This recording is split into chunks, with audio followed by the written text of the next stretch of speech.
The problem with calling a super cycle is it implies that everything is going to remain globalized, and I don't think that's the case. And as the world breaks up into economic blocks, you're going to have different market patterns for each commodity based on where they're sourced and where they're needed. So Okay. in the case of the Western Hemisphere, which is probably going to be more or less one block, this is where most of the world's copper comes from, with Chile, to a lesser degree Bolivia, and then the United States and Canada being the big players. So when you're talking about the world needing to triple the amount of copper, we can't do that. But if all the major copper producers are in one block, then all of a sudden it becomes very doable because we don't need to triple it. We just take the parts that we're going to the rest of the world and we use them locally. That works here. It probably will with lithium as well. All the cobalt's in Congo. There's no way to make that work. Most of the nickel's in Russia. Oh my God, now we're talking about doing a neo-colonial war into Siberia in order to keep the nickel flowing? Oh, so you break up the markets, and the very concept of a super cycle doesn't mean the same thing. Yeah. Like if we get into a world in the next few months where, like, say the Swedes actually drop the information they've got and the Europeans just completely stop all oil and natural gas that is flowing west from Russia. I'm not just saying stop using, stop the flows, because that's where this leads. Energy prices globally skyrocket. And then the Biden administration is going to have to make some interesting choices. In existing American law, the American president can shut off oil exports with a flick of a pen. Does not require Congress. So we could see the world losing Russian oil and American oil at the same time. And in that sort of scenario, you easily get a global price that goes above 150 or even 200. And you easily get a price in the United States that drops below 70 and never rises past 70 again. Again, we're not in a single market anymore, and commodities have yet to reflect that. Hmm. From a global point of view, a global recession is already hardwired in. The IMF actually expects the lowest growth that we have seen since at least the 1980s for the next decade. That it does not take into account demographic decay. That does not take into account a Russia war that goes to its logical conclusion one way or another. So the best case scenario for the world as a whole is roughly 0% growth for the next 10 years. It does not take a lot to take a 0% growth story into recessionary territory. We all need to just kind of pencil that in. But 0 or below on average is not the same as 0 everywhere. In the case of the United States, we need to double the size of the industrial plant. That's highly inflationary, but that's a massive growth Hmm. story. Yeah, well, one of the things to keep in mind is as the baby boomers are leaving the market because they're all retiring and cashing in their investments, in a couple of years, we're going to be in an environment where if you have capital, that's going to be very valuable. And we're nearing an interesting entry point into the financial markets that can maintain liquidity.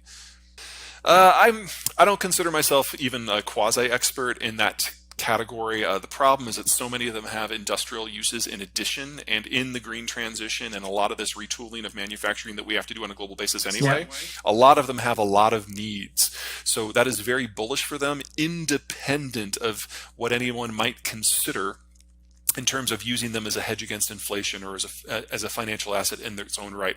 And that makes them all wildly volatile. And then, of course, you have to look at where they come from. If you're looking at platinum, you're talking South Africa. That's probably okay. If you're looking at palladium, you're talking Northern Russia, and that's probably not. I don't want to give you a price forecast because I don't have one. All I can tell you is that the majority of the world's copper does come from the Western Hemisphere, and I don't see a security reason why the supply should be interrupted. Now, the growth story for copper until now has been hand in hand with globalization, and that's why China has been the world's largest absorber of copper for decades. I think that's going to stop cold. But if we are going to electrify everything, that's technically a bigger demand story. Coal in the United States is in the process of being phased out because the natural gas that comes out of the shale fields is primarily now a waste product, and it just can't compete on price. But if you break down global trade, one of the things that people forget is in terms of international energy patterns, oil and natural gas, those are the low carbon fuels, and they're internationally traded. So you break that down, and most countries have to go back to something they can get locally, which is coal, which is exactly what the Germans are doing today. Mm. Hmm. The world's single largest producer and exporter of fertilizers of all types is Russia. And specifically, nitrogen fertilizers are a subset of natural gas, or produced from natural gas. So as Russian energy falters, you should expect that to go away as well. And roughly half of the world's potash comes from Belarus and Russia specifically, at some very specific sites that are having some technical problems because of labor issues. The other one is phosphate. Phosphate, single largest source, comes from China, but the Chinese have been restricting exports because they're now experiencing a nationwide outbreak of not mad cow, the other one, African swine fever, which is decimating their pork herds again. And phosphate is used for rice production. So for food security reasons, do not expect the Chinese to allow phosphate back onto the market. So we haven't hit it yet, thank God, but we are kind of seeing this building perfect storm where all three nutrients are available in lower volumes even before we have to deal with the effects of deglobalization. And if you're in a country like, say, Brazil, where you import 90% of your fertilizer and 3/4 of that comes from Russia, you're looking at a pretty problematic future in the not too distant future. I'm also a little concerned about South Asia, which also imports a lot of their fertilizers from this space. Sub-Saharan Africa, it's kind of a mix of the food and the fertilizer. And oh yeah, we're going to lose Ukraine probably this year as a significant agricultural exporter, because the Russians are going to torpedo the grain deal very soon, and then only about 10 to 15% of Ukraine's grains can actually get railed out, and that might even be too optimistic. We are definitely not out of the woods. So first, the good. Mother Nature was very kind last year, and we had great weather in every agricultural zone in the world. That had never happened before. It may never happen again. So, good for what it is. Second, everyone had a bit of a reserve of fertilizer. And of all the sanctions and boycotts that have hit the Russian space so far, a lot of them had specific carve-outs for fertilizer and fertilizer inputs. And you even had the U.S. Department of Commerce issuing letters of comfort to shippers and buyers saying that Russian stuff is expressly exempted from all of the sanctions.